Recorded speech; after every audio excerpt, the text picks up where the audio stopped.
Hi, everyone, and welcome to another episode of Beyond the Pump. It is March now, and March is Women's History Month. And so, in honor of Women's History Month, today I've invited a guest who I think is a woman who has worn many hats in the fuels and convenience industry, who I also believe has some very valuable insights to share with either your young professional or seasoned professional in the industry, to join me on the podcast for a very fun conversation today.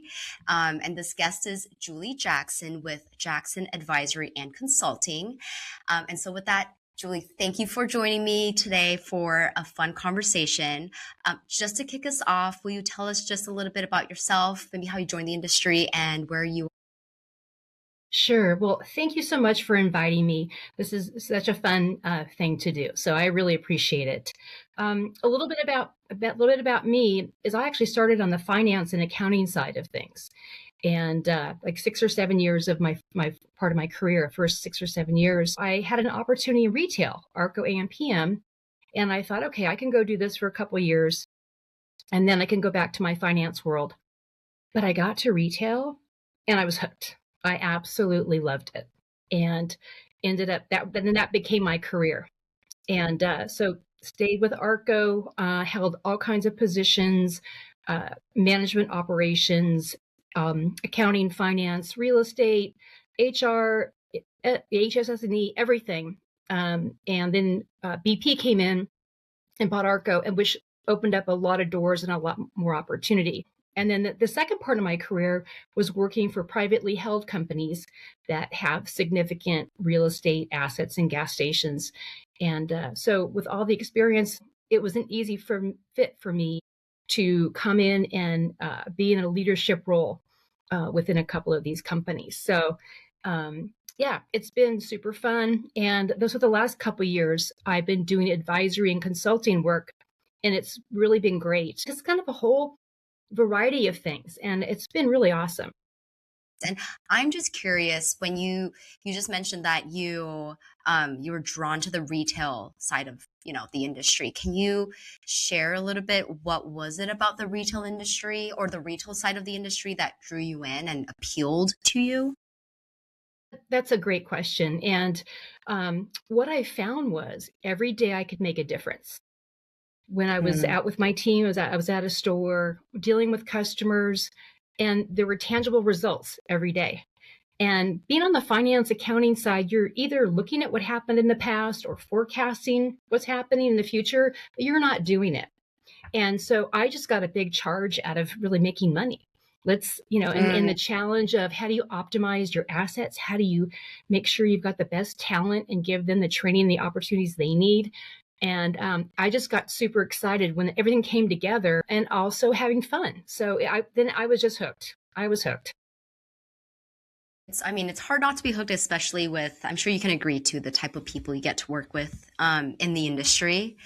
And from the sound of it, you have worked in so many different sectors of the industry that I'm wondering, early on, was there a moment that, let me preface actually, because I feel that for maybe young professionals who are maybe not even in this industry, they're just starting their career. There's obviously, yes, you want to professionally develop and prove yourself. But at the same time, sometimes I hear as well from my peers, oh, I feel like I have to fundamentally change who I am in order to get the job done. For you, was there a point at your career early on where you realized, oh, I don't need to compromise myself to show up at work? If it was, or how was it even for you early on? hmm that's really interesting. So again, starting my career in public accounting, talk about rigid and policies and procedures and cookie cutter. That was definitely, you were either our way or you're out type of thing. So you had to really stay within the guardrails. And but I still tried to bring my, dealing with clients. I was always very friendly with clients and tried to make their lives easier. So that was where my personality came out. That's what I like to do, meet new people and learn more about the business. But I would really say, until I came to retail, I really felt like I did have to fit into a box. And there were certain expectations. I mean, working in the mid 90s, we still had to wear suits and pantyhose. It was the mid 90s. That was just the expect that this is what happened. We got in trouble one time because we went down to get yogurt at 3 o'clock and we didn't have our suit coats on. And the controller happened to see us and then commented to our management that we need to be wearing our suit coats when we go down for yogurt. So Wow. that was not that long ago. Hmm. So coming to retail, I think maybe that's where I felt I could actually be my true self because we had, of course, policies and procedures. We had goals we had to meet, but it was really, okay, Julie, you go out and get it done, figure it out, do it. And so that's when I really felt empowered and I could show up as my true self. Absolutely.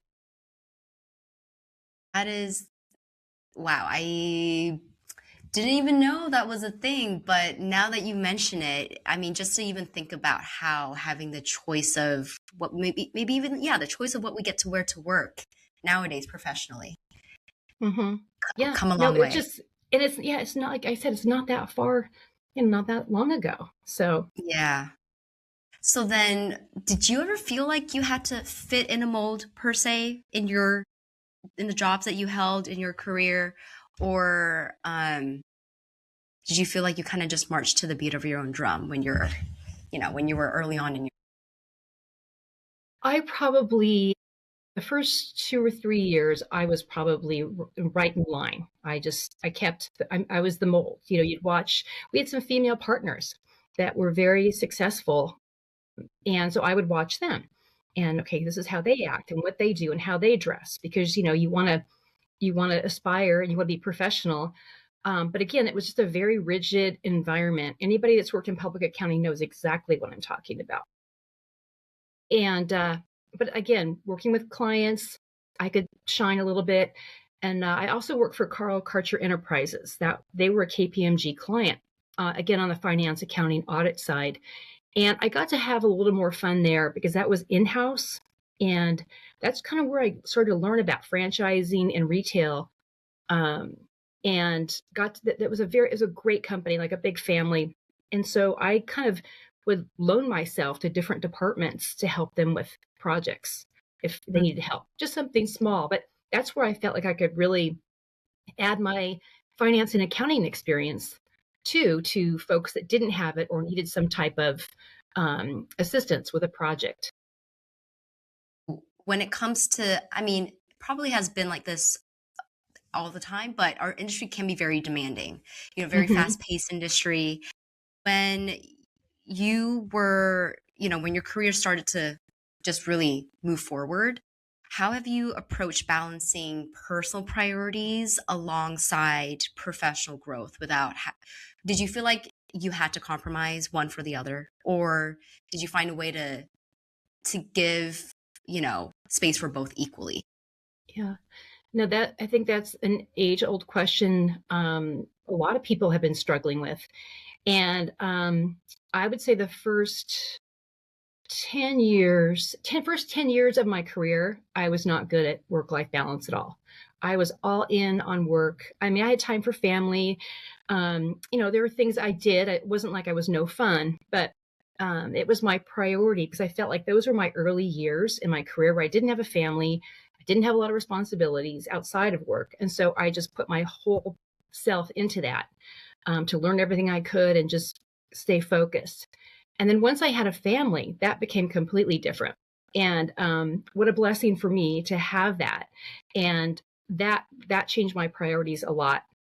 And I actually learned to start managing things better and having my team do more for me and like saying no because I was always like, okay, sure, I'll do that, or I'll stay extra or whatever, and then like, no, I gotta go and leave at 5 o'clock, which I'd never done before.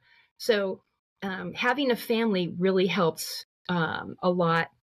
And also for parents that are working full time, there's so many, two parent families out there. I had my tribe of other parents that we all Mm, helped each other with the kids and whatever they were doing. and they were in the same boat. And so I had a really, really good support system with our friends and neighbors, and my husband too. He jumped in, and we were as a partnership, so that helped a lot. But sometimes it's just really demanding and stuff's going on, and Hmm. you gotta stay, especially with think about this: you're open 24/7, 365 days a year, and there's a lot of stuff that happens that you can't make up. The stories, Hmm. and the safety of our employees and our customers is top priority. So it just things, sometimes duty calls and you just have to jump. And again, I've had my husband is extremely supportive, and he gets it, he understands, and is fine with all that. It sounds like what you're saying is being able to rely on your team is one big piece of it, so that Hmm. when it sounds like when you started your family, you were able to rely on your team to be your support there. And then at home, I like that you use the word tribe, because it's like it's your village, your Hmm. people, your support system that then supports you outside of work with your family. Right, right. And I think it made me a much better manager um, for my Mm, team, because a lot of them had children and families, and I probably wasn't as what's the right word? Probably not as flexible before I had my own family. So that helped me manage folks better and help them meet their personal goals too. And so I would just say, hey, tell me what's going on. Like, somebody keeps leaving early. Well, what's happening?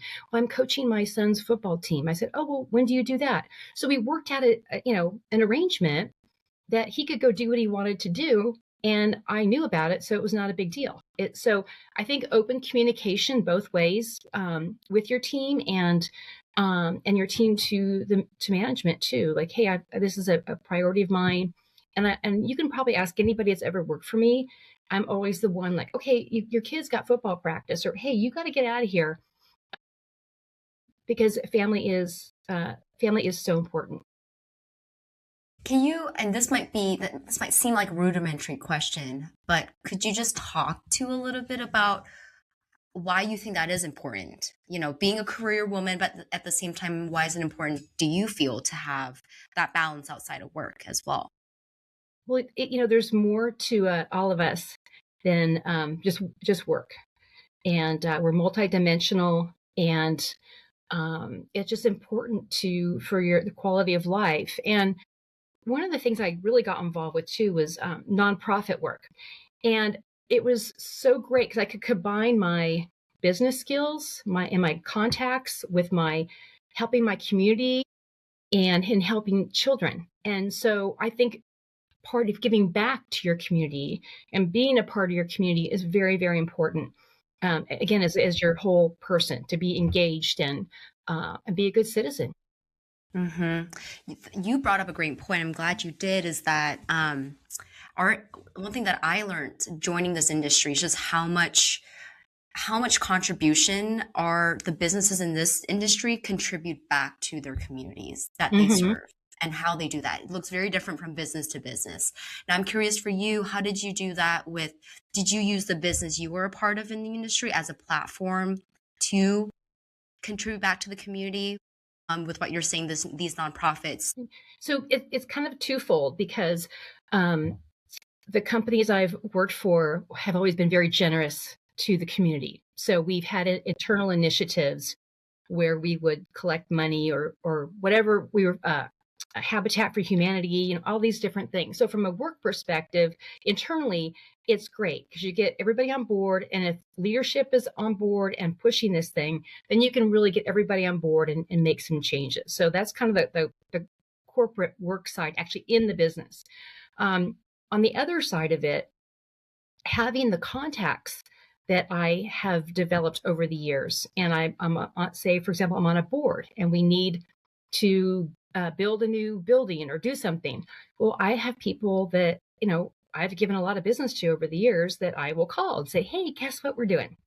So that type of taking your business contacts and uh, pulling them into some of these these projects as well. And, most people are really flattered to be asked and they want to be part of something, I found. But using those contacts that you've developed, I just feel like you're supposed to. Like if you know somebody that can do this, then you call them. So that's kind of the two-prong approach how I look at it. It's the thought of, sharing is caring. If you have an opportunity, what I'm hearing from you, then why not? Why gatekeep it? Why not Yeah, involve? The more, the merrier. absolutely. And it just creates more synergy and they know somebody who knows somebody. So, yeah, and then you celebrate the success. Then you celebrate when you achieve your goal or the completion of a project. So, yeah, it's fun. It does sound like fun. And also you were talking a little bit about, your business contacts, and that to me, I then think about networking.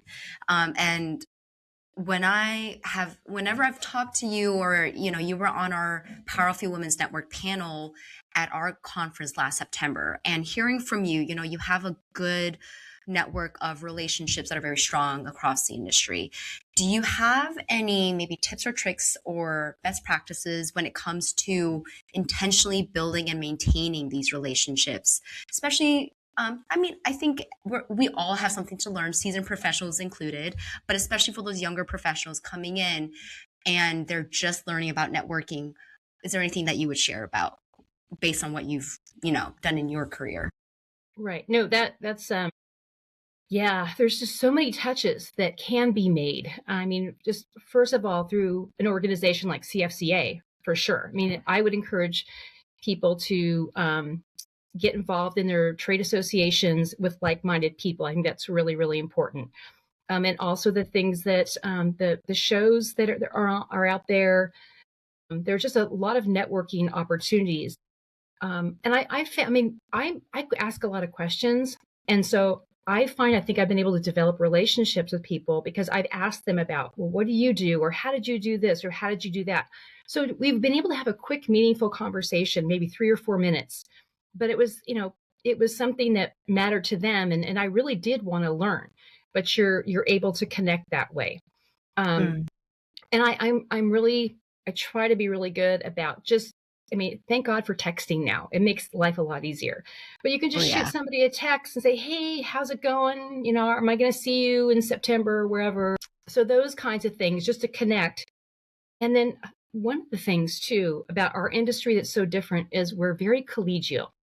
I've never seen folks that help each other. And so there's a lot of that goes on too, where people will message me and say, hey, I need this, or do you know somebody there?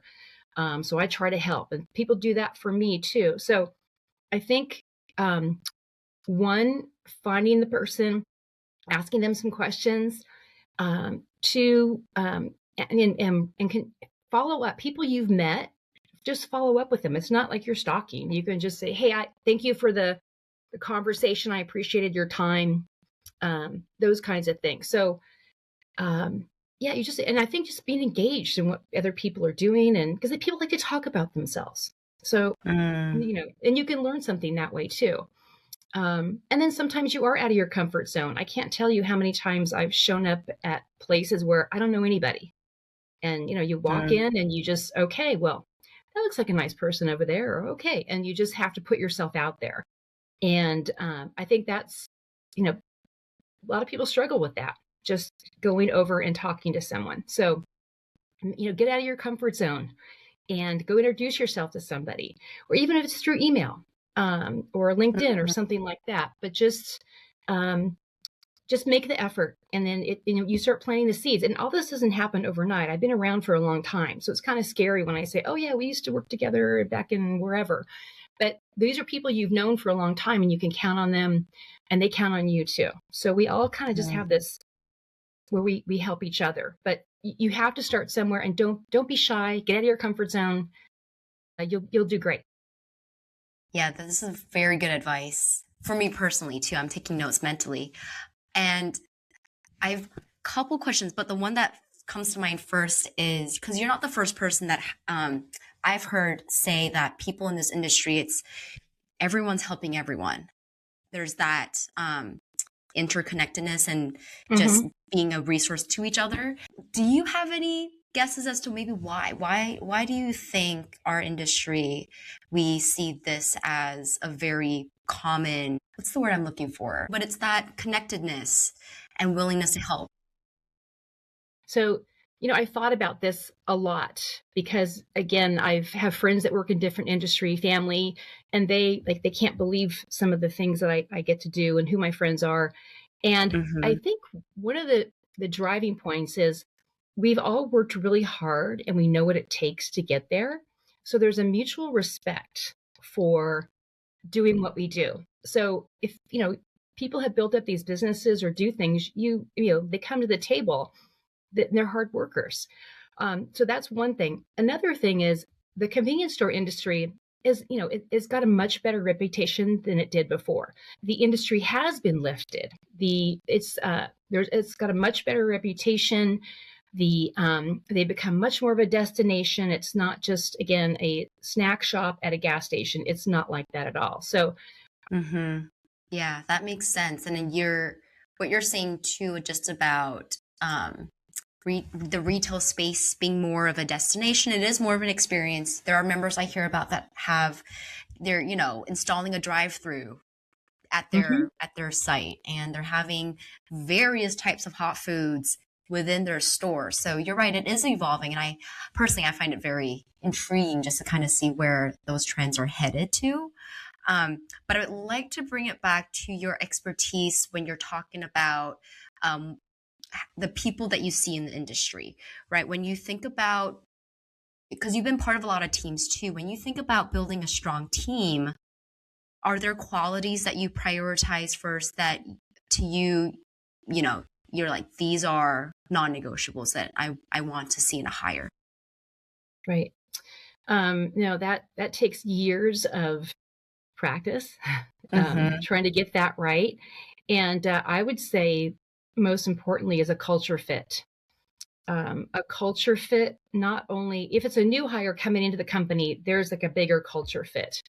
But if it is a leadership team position or extended leadership team position, there has to be a culture fit for this individual, because when you are part of a leadership team, you have to work together. We can't have any, you know, people out there running rogue. You have to be able to respect it and appreciate it.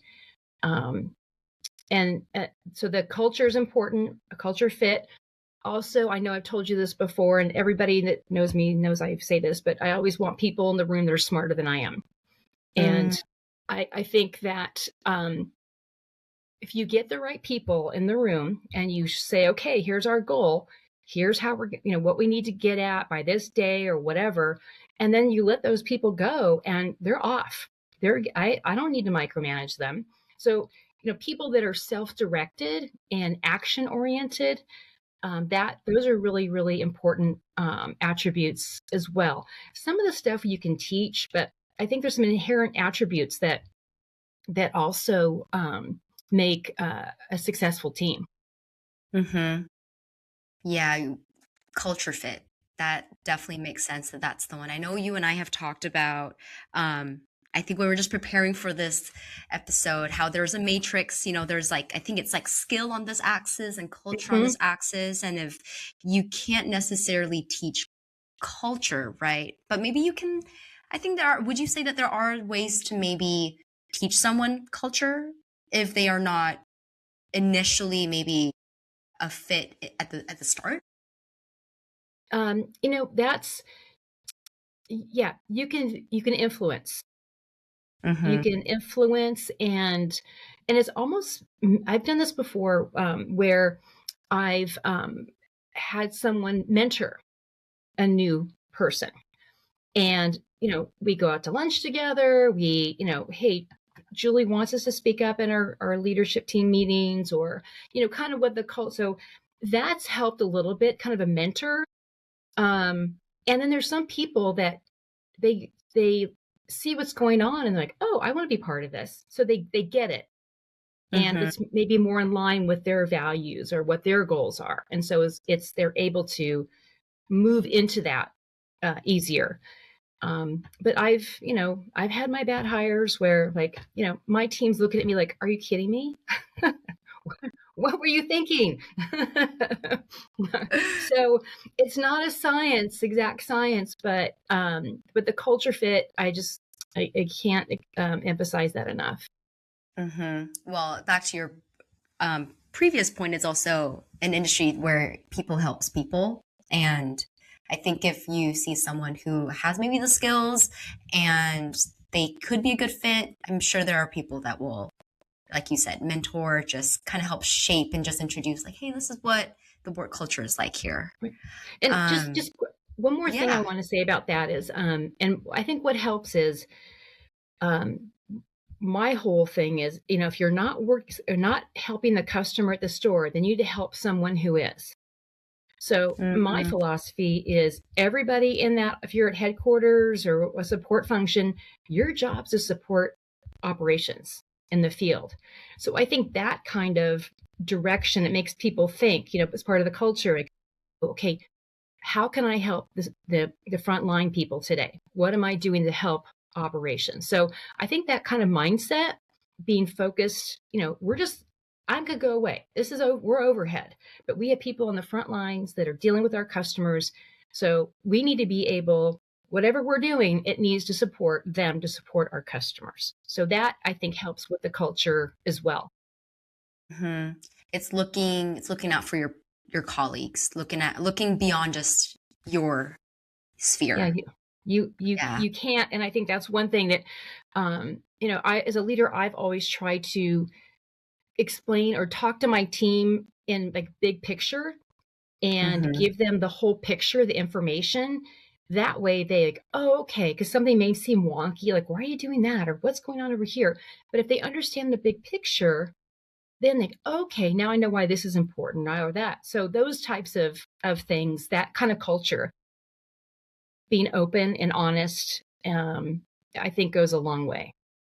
Yeah, I think the hearing everything that you've said today, it really is it comes back to not hoarding anything, and sharing is the key.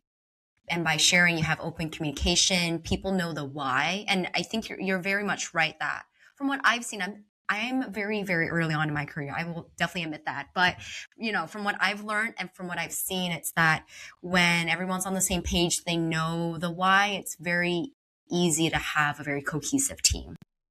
Um, so you've made some very good points, and I will say the team that I get to work with, very lucky because yeah, we are stronger because we all have the same why, which is great. Yeah, no, it makes it fun.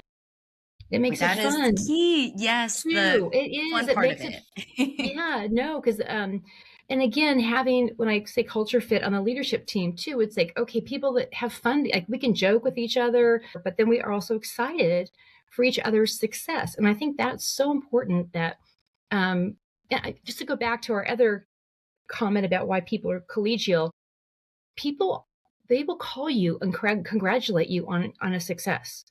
It's just a very, like, they're happy for you. And so I think that just helps, other people do that. So it's just nice, when you do share your successes and people recognize you for that. Yeah.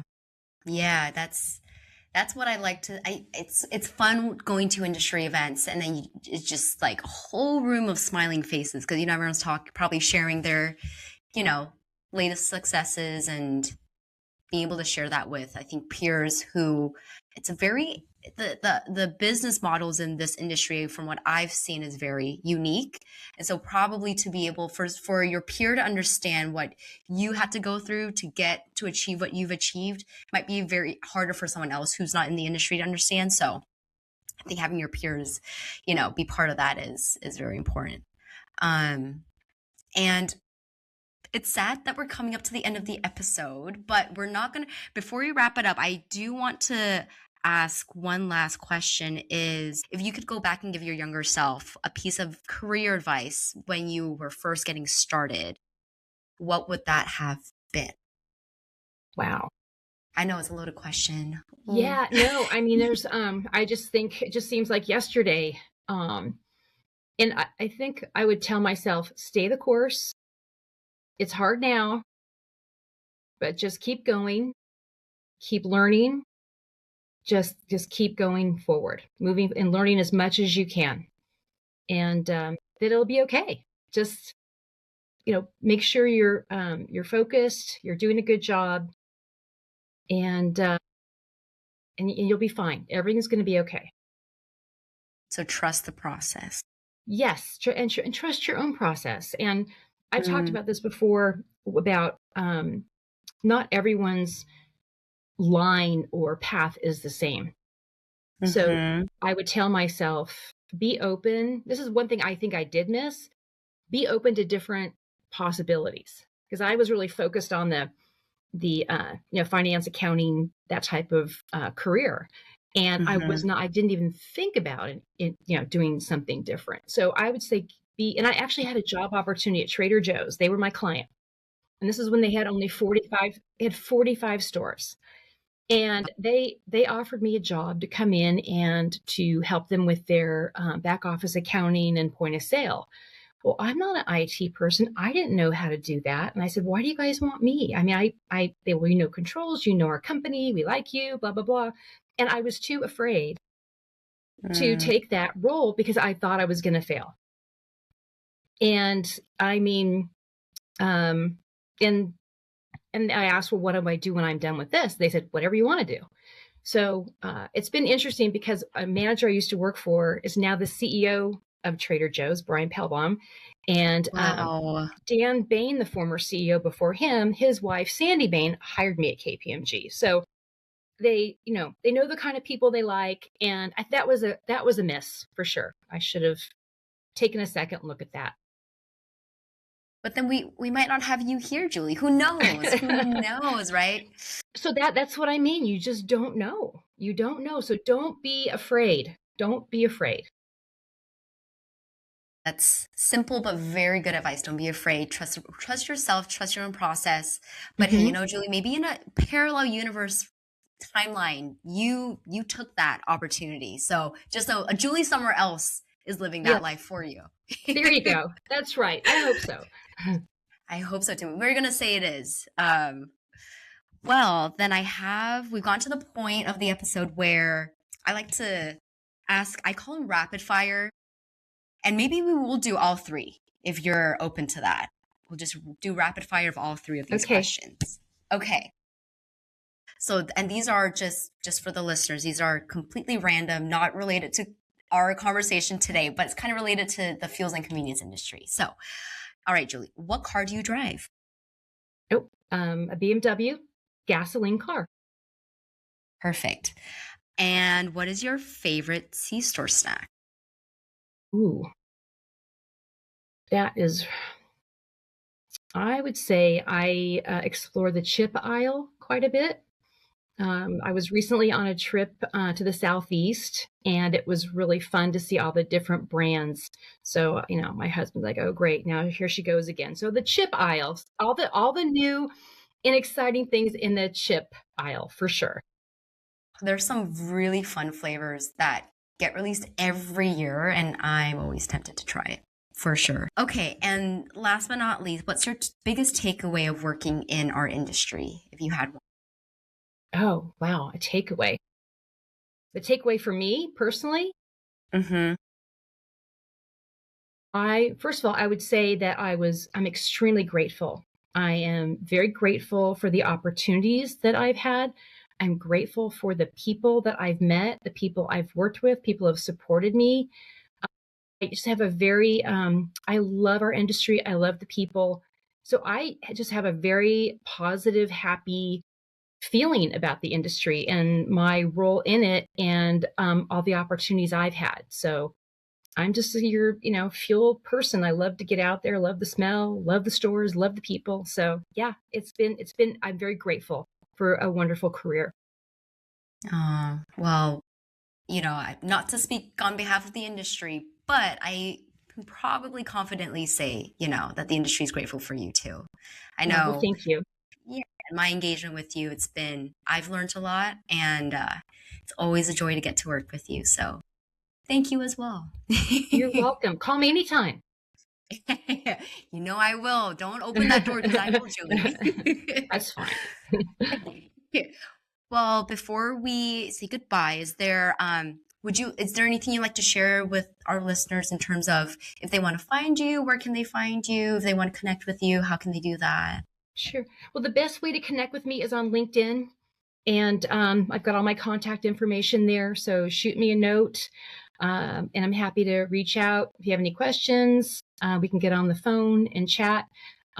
Even, a lot of folks, we just talk. It's not like a hired thing, like for an hour, I like talking to people and learning more about the industry too. So if anybody wants to just run ideas by me or has a question or needs a contact, just reach out. I'm happy to help. Well, I appreciate that you're always so open. It's such a good quality to have. Appreciate you for everything too, Julie, and just joining us on another episode of Beyond the Pump. With that, we will see you all on the next episode. Bye.